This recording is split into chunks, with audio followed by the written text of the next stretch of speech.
I'm going to hand things over to Jan to talk about how to use the Microsoft Release Planner.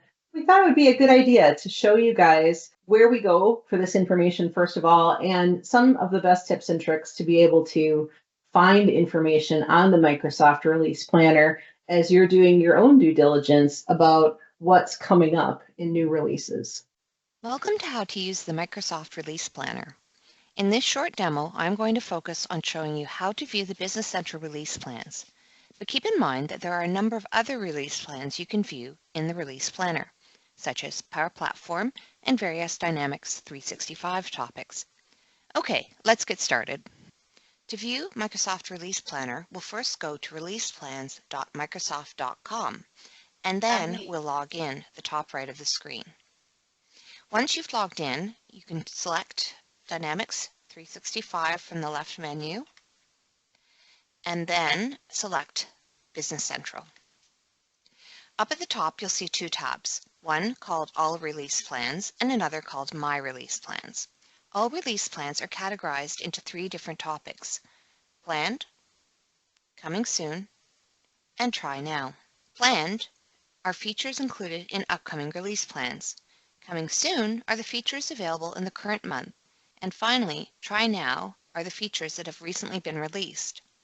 All topics list the number of features that are included in the release plans. For example, Planned currently has 18 upcoming features. Coming Soon has 13, and Try Now has 71 new features. Let's look at all release plans first. Each release plan is categorized. In this case, there are 5 different categories: Application, Copilot and AI Innovation, Country and Regional, Governance and Administration, and Legislation. These may change as release plans are added here. You can expand and collapse the categories by clicking on the blue arrow. The release plans are listed for each category. To view more information about a specific plan, click on the blue arrow to the far right of the topic you're interested in. Additional information is displayed. There are a few things you can do from here. Share by copying the link when you click on the Share button. Learn More will provide you with more information. On the far right, you can see timelines, which release wave it will be included in, and who it will be enabled for. If this release is something you want to track, click on the blue plus sign.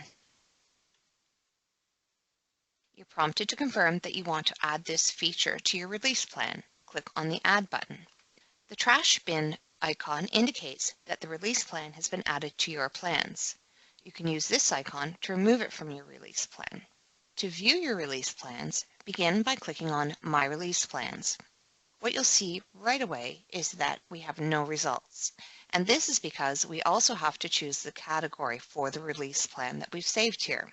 So if you see on the left-hand side, you'll see Dynamics 365 and Business Central.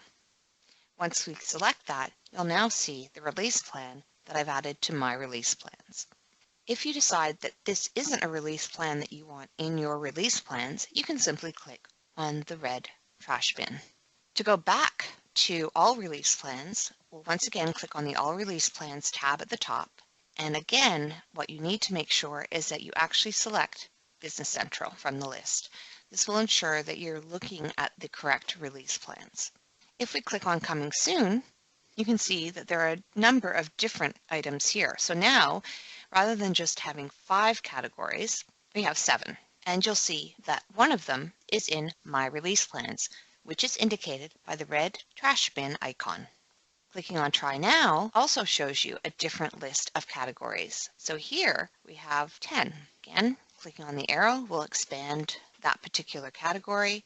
It'll show you all the different release plans under the category. If we return to Planned, you'll see that I'm back to my 5 categories. Now I can do a couple of things. On the top right, I see this icon here, which allows me to filter or sort. So I can actually select any of these and apply them to sort the items in my list. If I click on the icon next to that, this will actually organize them based on release date. So here you can see I've got January 2025, February, March, and June. So again, that's another way of looking at the various releases that are planned in upcoming months. Definitely take some time to explore Microsoft release plans on your own to see what you can find and what's of interest to you. Fantastic. So hopefully that little quick tour helped you out with understanding exactly what we do at NewView as far as using the Microsoft Release Planner.